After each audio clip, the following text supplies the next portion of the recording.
잠언 29장 17절부터 27절 말씀은 우리가 삶을 살면서 우리 삶 속에 있어야 될 자녀 교육, 또 우리가 어떤 직장이라든지 아니면 내가 하는 사업에 있는 그런 그 사업을 하면서 우리 가운데 있는 종업원들, 아랫사람들을 어떻게 대처를 해야 될까에 대한 처세술, 그리고 친구들끼리의 삶을 어떻게 살아야 될까, 다양한 주제의 교훈들을 말하고 있는데 말씀을 함께 살펴보면서 어떻게 사는 것이 참 지혜로운 사람의 생애인가 함께 은혜를 나누는 시간이 되기를 소원합니다.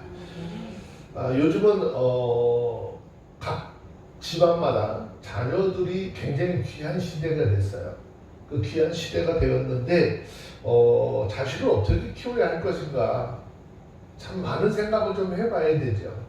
자, 그런데 오늘 본문에 보니까 뭐라고 그러죠? 29장 17절입니다. 시작. 네 자식을 지혜하라. 그리하면 그가 너를 평안하게 하겠고 또 내 마음에 기쁨을 주리라. 네, 여기서 말하는 평안하게 하다라고 하는 말의 뜻을 보면은요, 이리저리 움직이다가 한 자리에 정착한다라는 의미를 가지고 있어요.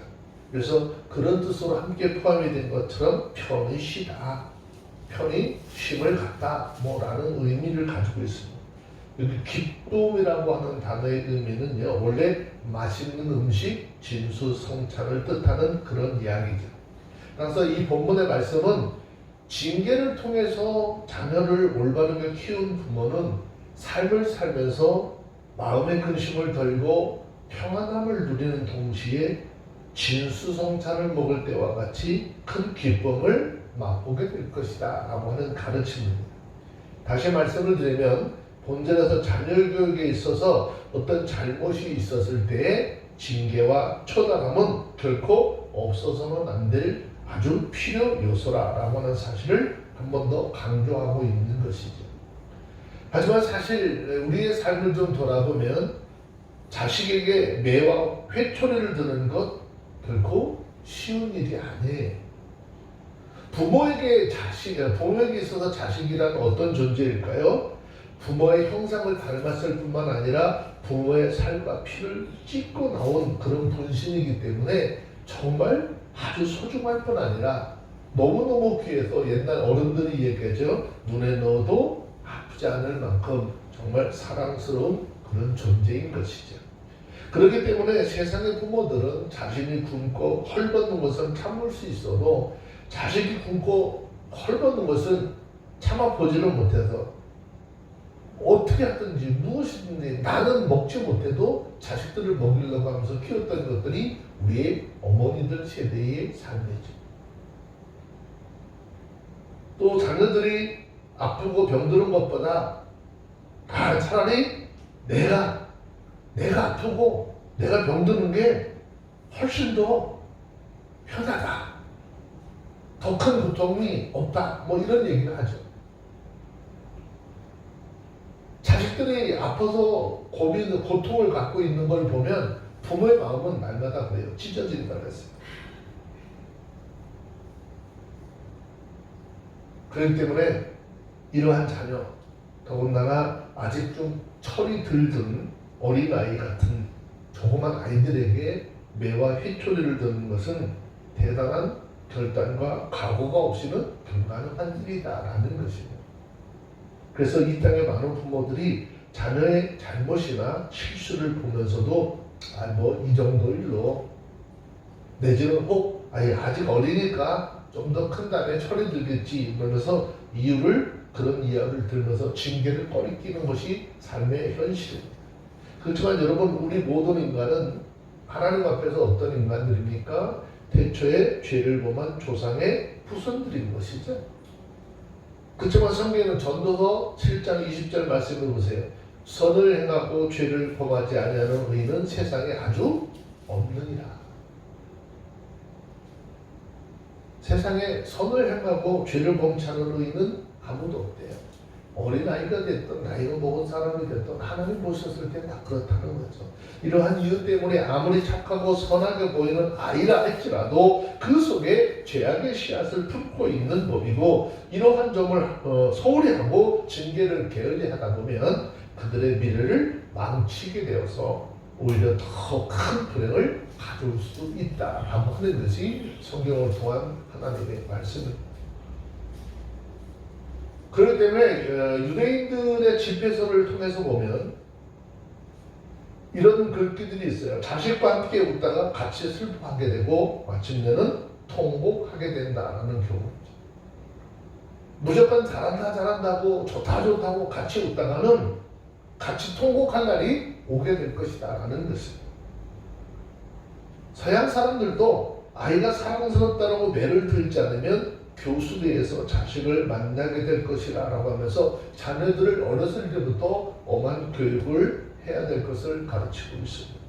자, 그러면 우리가 한번 성경 좀 살펴보자는 거죠. 우리가 진짜 자녀들을 사랑한다면 어떻게 해야 할 것인가? 자, 잠언 13장 24절 말씀 봅니다.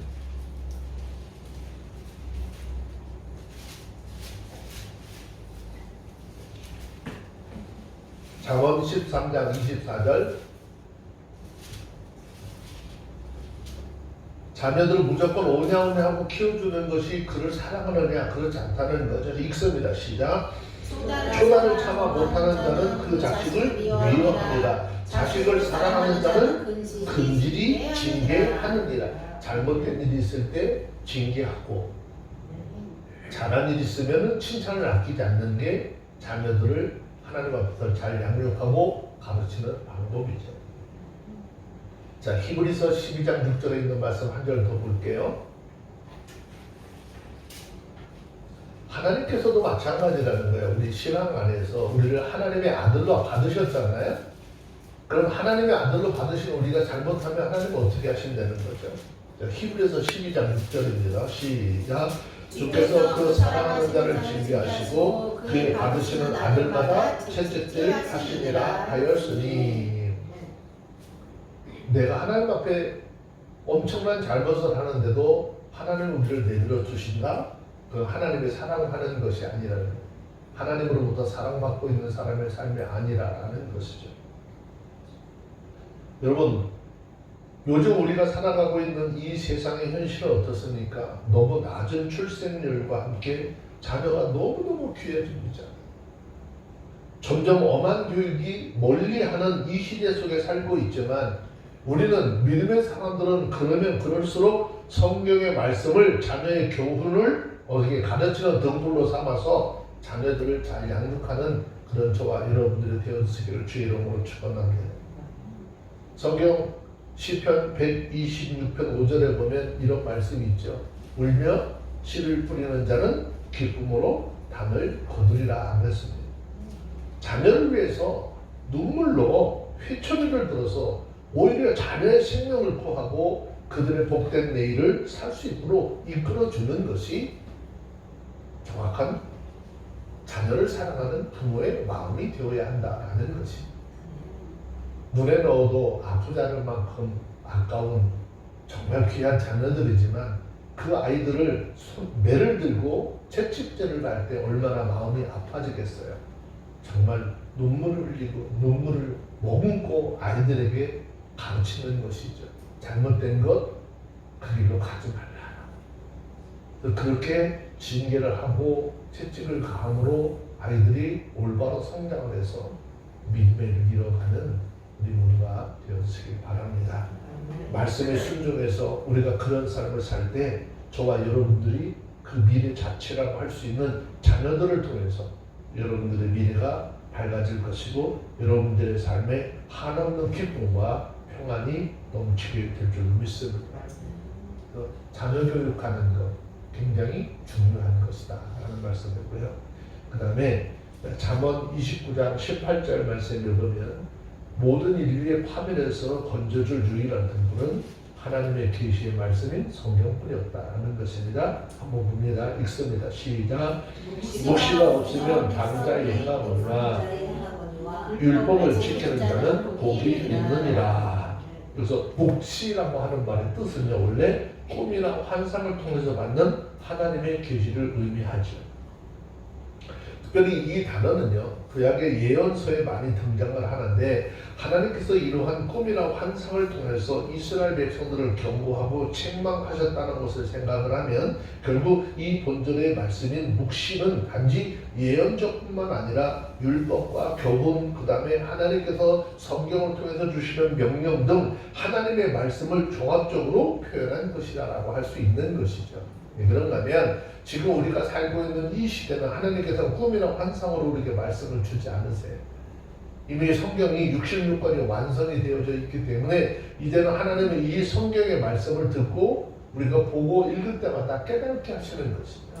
그리고 그것을 행하는 자리까지 가도록 인도하시는 것입니다. 또 보니까 방자하게 한다 그랬어요. 이 말의 뜻은 굴레를 벗어나고 느슨하게 한다, 그런 뜻을 가지고 있습니다. 그래서 이 단어는 이런 거예요. 머리를 풀어 해치고 흩날리게 하거나 사람들이 어떤 규칙을 벗어나서 멋대로 날뛰는 행동을 묘사하는 것이죠. 자, 우리 성경 한 문제 좀 볼까요? 역대하 28장 19절의 말씀을 한번 보시기 바랍니다. 역대하 28장 19절에 있는 말씀을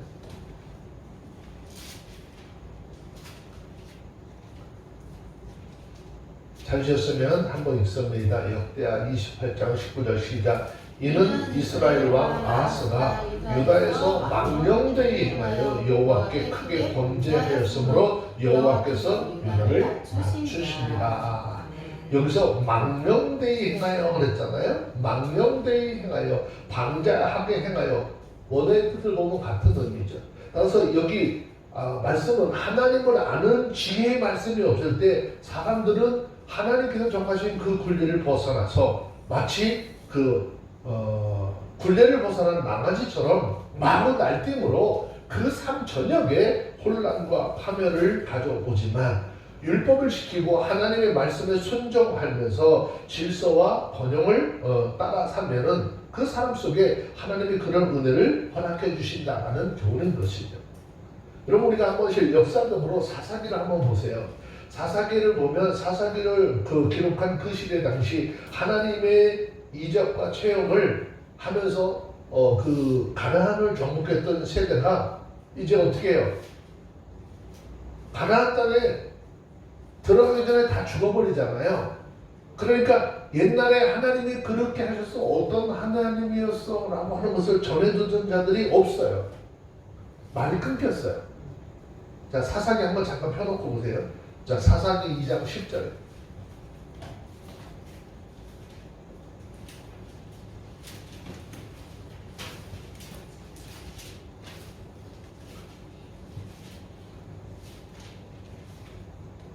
자, 한번 읽어봅니다. 시작. 그 세대 사람도 다 그 열조에게로 돌아갔고 그 후에 일어난 다른 세대는 여호와를 알지 못하며 여호와께서 이스라엘을 위하여 행하신 일도 알지 못하였더라. 아니, 하나님이 일했던 모든 것들을 다 어떻게 해요? 알지 못하는 세대, 전해주지 않았으니까 모르는 거예요. 지금 우리도 마찬가지입니다. 여러분, 성경을 통해서 하나님 우리에게 어떤 은혜를 주시고 우리에게 어떤 은혜를 베풀었는지 그걸 깨닫고 하나님이 무엇을 원하시는지를 전달할 수 있는 하나님의 사람들이 있어야 그 가르침을 따라서 신앙이 온전한 사람으로 거듭나게 되는 것입니다.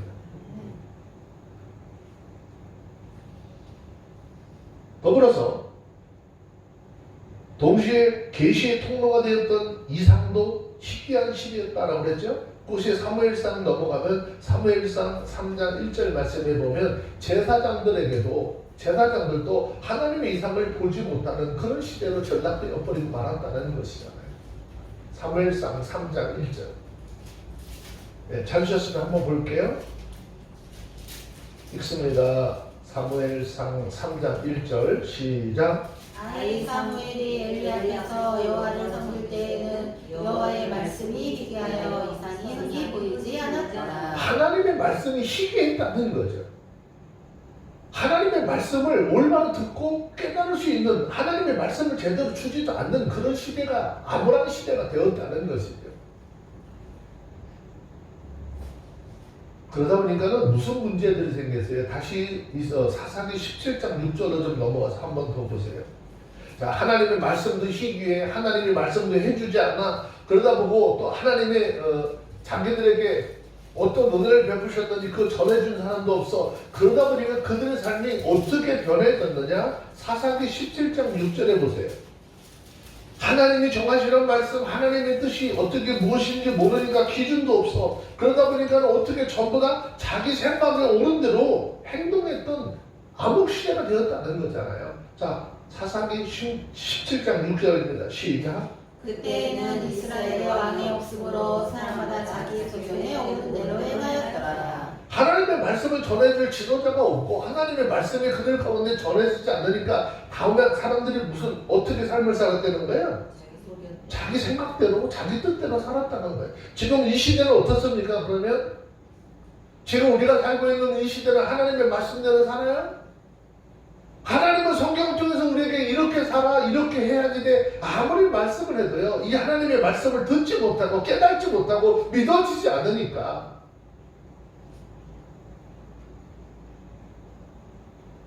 다 자기 생각대로 자기 이성대로 자기 생각대로 성경을 풀고 해석하고 이게 맞다고 하면서 따라가는 것이 오늘날의 삶이에요. 그러니 하나님이 원하시는 삶을 살아갈 수 없다라는 것이죠.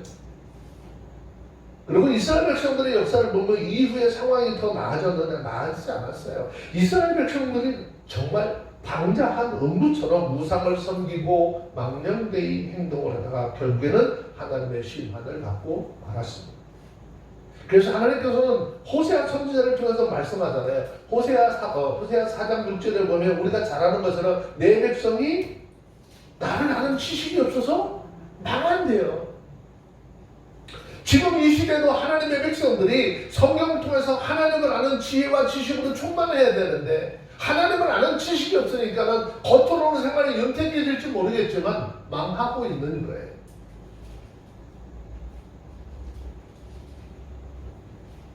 호세아 선지자 4장 6절에 있는 말씀과 조금 아까 읽었던 우리 본절의 말씀이 이와 같이 일맥상통하는 것이죠.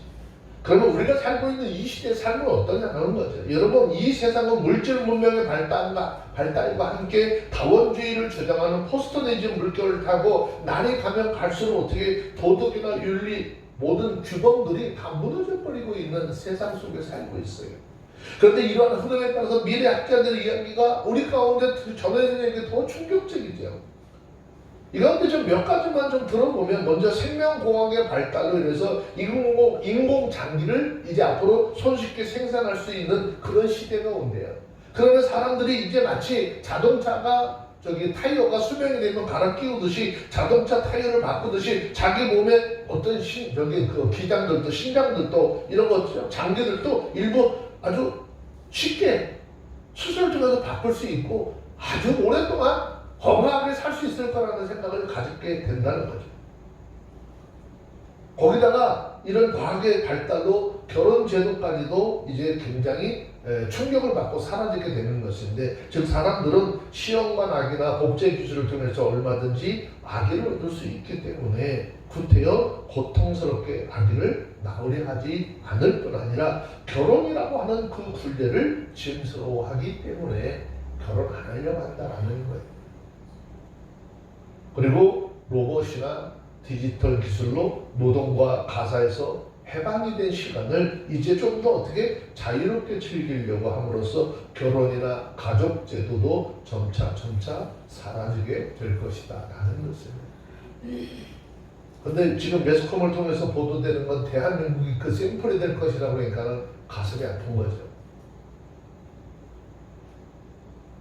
많은 지금 역사학자들이나 외국에서 들려오는 그런 매스컴의 그 소리들을 들어보면 아주 한국이 왜 타켓이 됐는지 잘 모르겠어요. 이러한 혼란을 인간의 규범이나 도덕 또 국가 정책이나 법령이 막을 수 있을까? 이건 막지 못해요. 왜냐하면 인간의 규범이나 도덕은 결코 절대적인 것이 아닙니다. 국가의 정책이나 법이라고 하는 것도 여론의 흐름에 따라서 왔다 갔다 하는 속성이 있기 때문이죠. 이건 과거에 동성애를 금지하던 국가들조차도 이제는 서서히 태도를 바꿔서 동성애 자체를 어떻게 합법적인 권리로까지 인정하는 일들이 지금 우리 가운데 다 펼쳐지고 있는 것이잖아요. 그리고 이러한 점에서 성경이야말로 인류를 파멸에서 건져줄 유일한 등불이자 도루임을 다시 한번 확인하셔야 되는 거예요. 오직 하나님의 말씀을 믿고 따름으로 하나님께서 우리를 구원하시고 우리에게 주시는 생명을 얻을 수 있다라고 믿으셔야 돼요. 왜냐? 결혼을 비롯한 신성한 제도를 규정한 하나님의 말씀은 어때요? 천지가 없어지겠지만 절대로 내 말은 없어지지 않을 거야 라고 하는 절대적인 법이기 때문에 그러죠. 마태복음 5장 18절에서 말씀하는 게 천지는 없어지겠지만 내 입에서 나간 말 하나님의 말씀은 1.1에도 변하지 않을 것이다 라고 하는 거죠. 그러면 여러분 오늘 우리가 성경에 기록한 하나님의 말씀과 성령의 역사를 통한 은혜로 성경에 기록한 하나님의 말씀을 통해서 하나님 우리에게 무엇을 원하시고 무엇을 말씀하신지 그 뜻을 깨닫고 하나님의 뜻을 전하는 사명자로서의 삶을 살아가는 저와 여러분들이 되어주시기를 주의 이름으로 축원합니다. 뭐 말씀을 전하는 사명자들이니까 꼭 목회자들 아니 그 문제 아니에요. 내가 내 집안에서 내 옆에 사람, 내 가족들에게, 내 친척들에게 이거 올바른 복음 전하는 거 이거 사명자 아니면 감당 못하는 거예요. 그것조차도 하나님께서 내게 주신 사명이라. 그래서 내가 성경을 먼저 알게 하셨다라고 하는 것을 마음속 깊이 깨달아야 하는 것입니다. 자, 요한복음 5장 39절 말씀 한번 좀 봅시다. 요한복음 5장 39절 왜 우리가 성경을 그렇게 자꾸 보라고 말씀을 드리고 봐야 하는가? 자, 한번 봅시다. 요한복음 5장 39절 시작. 너희가 성경에서 영생을 얻는 줄 생각하고 성경을 상고하거니와 이 성경이 곧 나에 대하여 증거하는 것이라. 예수 그리스도는 성경을 통해서 예수 그리스도가 날마다 소개되어져야 하고 예수가 어떤 분인지 알 수 있도록 전해줘야 된다는 거죠. 그래서 날이 가면 갈수록 도덕과 어떤 규범들이 무너지고 있는 이 세상이 어지러워지는 이때에 더욱더 견고한 모습으로 가감없이 하나님의 말씀을 선포함으로써 흔들리는 세상을 올바로 잡아서 파멸을 막아내는 든든한 기둥이자 버팀목들이 되는 저와 여러분들이 다 되어주시기를 주의 이름으로 축원합니다. 신명기 6장 25절에 있는 말씀 한 절만 더 보고 넘어갑니다.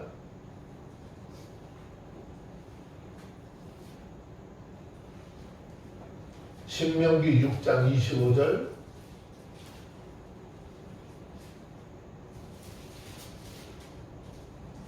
네, 찾으셨으면 신명기 6장 25절 한번 봅니다. 시작. 우리가 그 명하신 대로 이 모든 명령을 우리 하나님 여호와 앞에서 삼가 지키면 그것이 곧 우리의 의로움이라 하시니라. 우리가 어떤 행위를 통해서 삶을 통해서 하나님 앞에 의롭다함을 얻을 수 있는 건 하나도 없고 오직 하나님 앞에서 하나님이 우리에게 주신 말씀과 명령에 따라 순종할 때 하나님 그것을 보고 우리를 의롭다 하실 것이라는 거죠. 이게 그리스도인의 삶인 거예요. 그러니까 이 삶을 살지 못하니까 오늘 삶이 참 힘드네요. 어렵네요. 이 소리들이 나오는 거죠.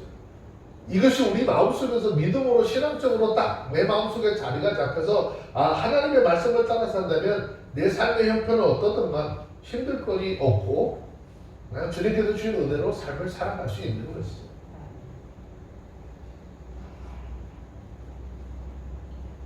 우리는 삶 속에 보면 뭔가 조금만 잘 되고 뭔가 조금 유익한 것들이 있던 사람은 금방 교만해지신 우리 마땅히 하나님 앞에 겸손한 믿음의 삶을 살아가야 된다라는 거예요. 자, 잠언 29장 19절 20절입니다. 함께 읽습니다. 시작. 종은 말로만 하면 고치지 아니하나니 이는 그가 알고도 청정치 아니하니라. 내가 어느 조급한 사람을 보느냐 그보다 미련한 자에게 오히려 바랄 것이 있느니라. 자, 이 말씀은 우리 모든 사람들이 생활의 좌우명으로 삼을 만한 진리의 말씀인 것이죠. 여기서 말하는 언어에 대해서 좀 조급하다라고 하는 이 말은 어떤 의미일까요?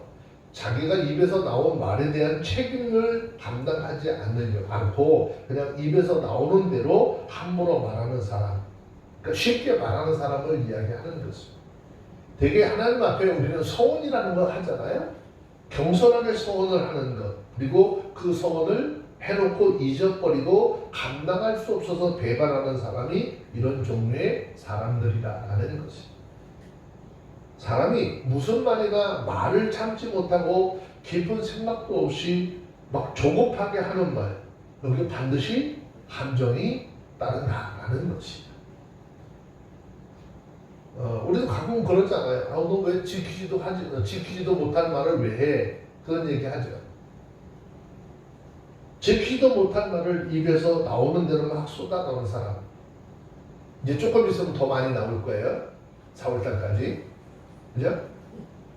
네, 뭔 얘기인지 잘 모르시죠? 네, 이제 선거 때 돼봐요. 공수표들 막 날라올 거예요. 근데 그의 생에 반드시 따라오는 것이 있어요. 지금 당장에는 어쩔지 모르겠지만 그것은 하나님으로부터 징계가 따라오게 되고 사람들에게 비웃음을 당할 수밖에 없다는 것입니다. 사람과 사람과의 약속은요, 그 사람의 양심과 그 사람에 대한 믿음을 보여주는 것이고 또 그 사람의 인격과 직결되는 것입니다. 그래서 한번 입에서 나온 말은 그 책임을 질 줄 알아야 하는 것이고 사람다운 사람으로 대우를 받을 수 있는 것입니다. 예전엔 남자들이 말을 잘해야 된다고 그랬죠. 남자는 한번 말하면 지켜야 됩니다. 남아 이러니 중천금이고 일구이연은 이루지자라. 한입 갖고 도발하는 사람은 아버지가 둘이라 그 말이거든요. 그건 자기 집안의 모든 것 다 욕먹이는 거잖아요. 말 한마디 하는 것, 우리가 하나님 앞에서 말하는 것도 굉장히 중요한 거예요. 그래서 사람이 한번 약속한 것은 그 일이 내 자신에게 좀 불리하고 재산상 불이익이 온다 할지라도 꼭 지킬 수 있어야 하는 것이고 또 하나님과의 약속에서는 말할 필요가 없는 것이죠. 자, 시편 15편 4절에 있는 말씀을 한번 봅시다. 우리가 물론 뭐 서원에 대한 얘기도 굉장히 많습니다. 근데 서원도 함부로 하지 말라라고 하는 얘기를 하죠. 자, 그런데 시편 15편 4절에서 이렇게 말씀하고 있는데 한번 봅시다. 읽습니다. 시작. 그 너는 망령된 자를 멸시하며 여호와를 두려워하는 자를 존대하며 그 마음에 서운한 것을 해놓을지라도 변치 아니하며. 내가 실수해서 내가 잘못해서 이거는 말이 급해가지고 이런 얘기 하지 말라는 거예요. 자, 그러면 우리 삶을 한번 삶의 주변을 이렇게 한번 살펴보자고. 어떤 사람이 말이 조급한 것일까? 말을 해놓고 실행이 없는 사람, 이런 사람들이 말에 조급한 사람이라. 이런 사람은 자기가 일을 하지 않으면서 다른 사람의 말하는 일을 어떻게 또 앞장서는 거 있죠. 자기는 하지도 않으면서 그런 사람들 주변에 있잖아요. 그래서 다른 사람들의 허물과 흉을 꺼내놓고 말하는 데는 1시간이고 2시간이고 뭐 하루 종일 재밌어 하는 거예요. 아마 그 입심을 가지고 기도하는 일과 전도하는 일에 쏟을 수 있다면 얼마나 많은 유익과 보람이 있는 삶을 살 것이고 하나님으로부터 은혜를 받고 복을 받을 수 있을 것인데 전혀 다른 방향에서 그렇게 열심히 있는 거죠. 우리가 우리의 조급한 입술을 채워가고 내 자신의 책임질 수 있는 말만 조심스럽게 할 수 있어야 입으로 말미암은 말로 말미암은 재앙을 받지 않고 평안하게 살아갈 수 있다라고 하는 것을 깨달는 저와 여러분들이 좀 되어지기를 주의 이름으로 축원합니다. 잠언서를 강해를 시작을 하고 잠언서 거의 마치는 과정까지 오면서도 여전히 이 사람이 언어에 대한 이야기가 얼마나 중요한지 수없이 얘기하고 있어요. 우리 삶에 이 하나님의 말씀을 통해서 좀 변화가 일어나는 그런 은혜가 있어지길 바랍니다. 그러기 위해서 날마다 우리가 우리 입 앞에 뭘 세워야 된다고 했죠? 파수꾼 세워야 되죠. 그 다윗이 시편 141편 3절에 보면 이렇게 고백하고 있잖아요. 141편 3절.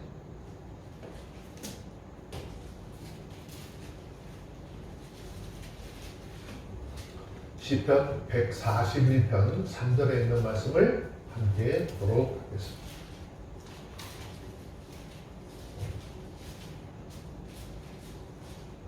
한번 읽습니다. 시작.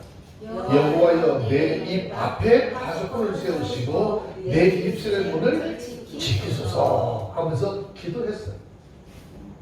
이게 무슨 다윗의 기도뿐만 아니라 오늘 이 현대를 살아가는 우리 모두에게 똑같은 기도가 반드시 있어야 될 일들이에요.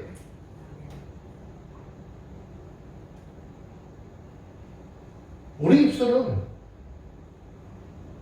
어떠한 일들에 대해서 참 참지 못하고 좀 이런 표현은 좀 그렇지만 방정맞기 때문에 하나님이 파수꾼을 세우셔서 지켜주셔야 온전해질 수 있다라는 것입니다. 왜 이렇게 쉽게 이야기하는지. 또 우리 혀에서 나오는 말이요, 악한 말과 거짓된 말과 속이는 말과 남을 비방하는 말들. 이게 어디서 나온다고 그래요? 이런 모든 것들이 어디서 나온다고 그래요? 야고보서 3장 6절 말씀에 한번 보죠. 혀를 통해서 나오는 말들인데 이 혀에 대해서 증거하고 있는 것입니다. 야고보서 3장 6절.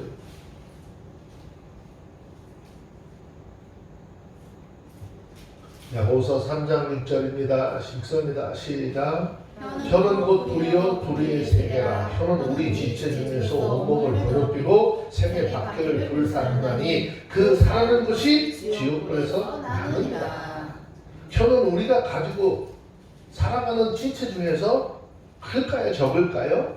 굉장히 작은 것이에요. 근데 이것이 우리 온몸을 더럽히는 것이다 라고 말씀하고 있어요. 그러니까 혀를 입을 통해서 나오는 이런 말들이 얼마나 무서운가. 그리고 이 혀에서 나오는 악한 말이 어디서 나온대요? 지옥불에서 나온다는 거잖아요. 이런 것을 우리가 알면서 우리는 과연 하나님께 우리 입에 파수꾼 세워달라고 기도하지 않아도 될런지 참 깊이 생각해 봐야 되는 거죠. 다음에는 왜 우리 앞에 입술에 파수꾼을 세워달라고 기도해야 되느냐? 우리가 하는 말에 실수가 없기 위해서 우리 혀에 뭐냐? 자갈을 걸게 된다는 거죠. 자, 야고보서 3장 2절에 있는 말씀입니다. 함께 볼게요. 야고보서 3장 2절입니다. 찾았으면 함께 읽습니다. 시작. 우리가 다 실수가 많으니 만일 말에 실수가 없는 자면 곧 온전한 사람이라. 능히 온몸도 본래 씌우리라. 네. 말에 뭐가 없어야? 실수가 없어야 어떤 사람? 온전한 사람이래요. 누구든지 말에 실수가 없으려면 입에 뭘 매게 돼? 자갈을 매게 된다는 거예요.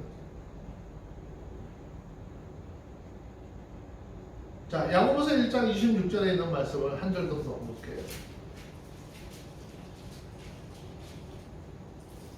야고보서 1장 26절에서도 말씀하는 거예요. 아, 나는 하나님 앞에 경건해. 나는 모든 사람들한테 뭐 그냥 이렇게 잘할 수 있는 사람이라고 하는데 이 사람들도 뭐를 매기지 않으면, 자, 한번 봅시다. 야고보서 1장 26절 시작. 누구든지 스스로 경건하다 생각하며 자기 해열을 제갈 먹이지 않냐고 자기 마음을 속이면 이 사람의 경건은 헛것이라. 결국 이 말씀을 통해서 우리에게 말씀하시고자라고 하는 것은 지금 급한 마음으로 우리 입을 함부로 열어서 말하지 말라는 거예요. 아무리 급하더라도 입을 먼저 말을 막 떠들어서 뭔가 하려고 하지 말라. 우리 모두 하나님 앞에서 입을 열어서 어떤 말을 할 때 정말 신중하게 생각을 하고 말하는 그런 삶이 훈련되어져야 하는 거예요. 이 훈련 없이 되어지지 않는 것이죠. 자, 그러면서 잠언 29장 20절에 보니까 뭐라고 그랬어요? 잠언 29장 20절 읽습니다. 시작. 네가 오늘 족한 사람을 보느냐 그보다 미련한 자에게 오히려 바랄 것이 미련이라. 자, 그 다음에 잠언 29장 20절. 종이 어렸을 때부터 뭐라고 그랬어요? 29절에? 21절. 21절 한번 더 볼게요. 읽습니다. 시작. 종을 어렸을 때부터 곱게 양육하면 그가 나중에는 자식이 지혜하리라. 네, 여기서 곱게 양육하다라고 하는 말은요, 성경 가운데 유일하게 여기만 등장하는 단어예요. 그래서 이 단어의 의미가 무엇이라고 정확하게 단정하기는 좀 어려워요. 그런데 여러 학자들이 이 똑같은 셈조어의 셈조어의 계통의 그 언어가 있는데 아람어 뭐 이런 것들을 종합해서 보면 이 말의 뜻이 지나친 사랑으로 애지중지 키운다라고 하는 의미를 가지고 있다라고 보는 거예요. 이 자식이라고 하는 말도 원래 보면은 만원이라고 하는 단어로 되어져 있는데 이것도 딱 여기에 나오는 단어가 요걸로만 딱 쓰여졌어요. 그래서 학자들은 고대 히브리어나 아랍어를 추적을 해서 통적하게 자라나서 부족함을 느끼지 못하는 자식 정도의 의미를 가지고 있는 것으로 추측하는 것이죠. 따라서 여기서 이야기하는 것, 종이 어리다고 응석을 받아주면 자라서 어떻게 한다는 거죠? 버릇이 없어진다 그 말이에요. 버릇이 없이 둔다 그런 의미. 그래서 공동 번역을 보면은 공동 번역 성경을 보면 귀엽다고 종을 지나친 사랑으로 키우면 결국 배은망덕하다고 하고 예의도 모르는 자식처럼 굴게 될 것이다 라는 뜻으로 해석을 해놓았습니다. 자, 그런데 사실 항상 낮은 모습으로 주인의 말에 복종을 하고 굴종을 해야 될 종이 주인의 사랑이나 큰 호의를 받는 것은 굉장히 축복된 일이죠. 그런데 그것을 그가 겸손하고 진실하고 성실함을 유지할 때 진정한 복으로 다가오는 것입니다. 만일 그가 주인의 사랑을 받는다고 해서 자식처럼 행세하고 분수를 모르고 날뛰는 것은 임금이 마치 종이 임금된 것처럼 한다거나 옛날 옛적에 주막집에 있는 그 계집 종이 주모의 권세를 이은 것처럼 행동을 하는 것처럼 보이기 때문에 민망하고 이거는 사람들이 볼 때 견딜 수 없는 일이다라는 것입니다. 그런데도 실상 이러한 일들이 예나 지금이나 우리의 삶의 현장 속에 역사 속에 일어나고 있습니다. 이 죄의 속성을 지닌 우리 인간은 지나친 은혜나 사랑을 받게 되면 이내 교만해지는 습성이 있기 때문이다라는 것입니다. 여러분 우리의 삶을 한번 돌아보세요. 우리가 진짜 그리스도인들이라고 하는데 나름대로 은혜를 많이 받았다라고 하는 사람들 하면 삶을 봐봐요. 얼마나 교만한지요. 마치 자기가 아니면 모든 것 아무것도 할 수 없는 것처럼 이야기하는 사람들이 너무나 많잖아요. 자신이 마치 하나님의 무슨 세운 대리자처럼 행동하는 사람들 얼마나 많아요. 하지만 우리가 분명히 알아야 될 것이 있어요. 이렇게 행동하는 것은 하나님 앞에서 올바른 믿음의 사람의 모습이 아니라 사악한 사단의 생각이다라는 것입니다. 왜냐 사단이야말로 하나님으로부터 가장 탁월하게 지음을 받은 존재로 자신이 뛰어난 그 능력과 하나님의 사랑을 방자해서 어떻게 해요? 한계를 넘어서 하나님의 자리까지 이루고자 했었던 하나님을 대적하는 자였기 때문이라는 것입니다. 그렇기 때문에 하나님께서는 사단뿐만 아니라 하나님의 축복을 받아 풍족해지자 일에 교만해진 모습으로 하나님의 말씀을 무시하고 우상을 쫓아 행했던 이스라엘 백성들조차도 가감없이 심판을 내려버리고 말았다라고 하는 것입니다. 그리고 동시에 사도 바울과 같은 분까지도 천국을 보게 하신 후에 어떻게 교만해지지 않도록 육체에 가시를 뒀죠. 바울이 왜 자기 육체에 그렇게 고통을 가지고 있었는지 고백하잖아요. 고린도후서 12장 7절입니다. 읽습니다. 시작. 여러 계시를 받은 것이 지극히 크므로 너무 자고하지 않게 하시려고 내 육체에 가시 곧 사탄의 사자를 주셨으니 이는 나를 쳐서 너무 자고하지 않게 하려 하시리라. 자신의 부족함을 깨닫고 항상 그런 일들이 생겼을 때 뭘 보라는 거죠? 하나님 바라볼 수 있어야 되고 나는 아무것도 아니다라고 하는 것을 날마다 하나님 앞에서 고백할 수 있는 삶을 산다는 거예요. 뭘 그렇게 대단한 능력자라고 왜 하나님의 자리까지 이르려고 하는지 참 알 수 없는 일들인 거예요. 그렇기 때문에 오늘 이 본문의 말씀은 교만해지기 쉬운 우리 인간들의 징계가 따르지 않는 그런 은혜와 사랑은 오히려 위험할 수 있다는 거죠. 교만하고 방자하게 행하는데도 징계가 오지 않는 것, 이거는 하나님의 은혜와 사랑이 아니라는 거죠. 굉장히 조심해야 되는 그런 상황들을 말씀의 가르침을 통해서 볼 수 있도록 하라는 거죠. 근데 우리 주변 한번 돌아보세요. 축복과 은혜를 받기 위해서는 밤새 부르짖어 기도하죠.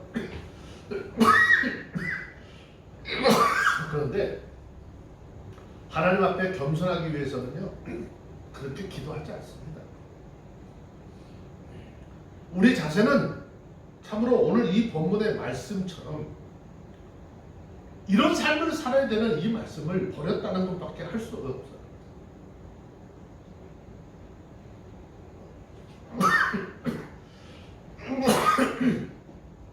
여러분, 우리는 하나님 앞에 어떤 사람들이냐? 어리석고 부족한 사람들이 하나님의 은혜를 받으면 금방 교만해질 수밖에 없어요. 높여주시고 그것을 통해서 하나님의 영광을 드러내라 하는데 하나님의 영광을 드러내기보다는 죄송합니다. 도리어 패망의 선봉을 쫓는 교만을 삶을 사는 것이 우리의 삶입니다. 우리 모두가 오늘 이 말씀의 가르침을 통해서 이 사실을 기억해야 합니다. 그래서 무엇보다도 하나님 앞에 겸손하기 위해서 힘써야 합니다. 축복을 은혜를 받으려고 하기보다는 차라리 겸손해지기 위해서 더 많이 애쓰고 힘쓰는 삶이 되어야 합니다. 복을 받는 기도도 좋지만 먼저 겸손을 위한 기도를 하고 늘 주님처럼 낮은 모습으로 하나님의 영광을 위해서 최선을 다하는 그런 믿음의 자세가 있기를 주의 이름으로 축원합니다. 그래서 성경은 이야기합니다. 빌립보서 2장 3절입니다.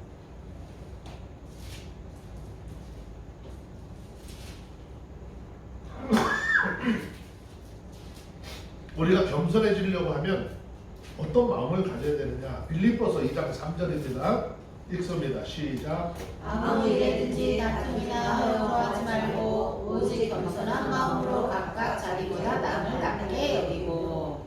나는 상대방 내가 만나는 누구보다도 나는 어떻게 좀 부족한 사람이고 연약한 사람이라는 것을 어떻게 인정하라는 거예요. 그렇게 여기라는 거예요. 그러면 절대 교만할 수 없는 거예요. 아, 저 사람이 나보다 훨씬 몇 배 난 사람이야 라고 한다면 여러분 그렇게 할 수 없는 거예요. 내가 그 사람들을 무시할 때는요, 내가 저 사람보다 훨씬 내가 뭔가 낫다라는 생각을 가질 때 그런 교만한 모습들이 나올 수밖에 없어요. 저와 여러분들이 하나님 앞에서 겸손한 마음으로 우리가 만나는 모든 사람들, 나보다 나은 사람이라고 여기시고 그런 삶을 살면서 하나님의 인도하심으로 더 큰 축복과 함께 더 높은 자리로 인도함을 받는 저와 여러분들이 다 되어주시기를 주의 이름으로 축원합니다. 기도합니다. 거룩하신 하나님 감사합니다. 하나님의 귀한 은혜로 이 시간도 저희가 말씀의 교제를 통해서 하나님 참으로 주의 뜻을 깨닫고 믿음으로 그 뜻을 이루며 살아가고자 하는 우리의 심령들에게 용기와 결단을 허락해 주시고 말씀의 은혜를 쫓아 삶을 살아가고자 하는 우리 모두가 되게 하시고 그 삶의 모든 영역 속에 하나님 앞에 큰 영광 돌리는 복된 삶이 되게 하여 주시옵소서. 우리 구주 예수님의 이름으로 기도합니다. 아멘.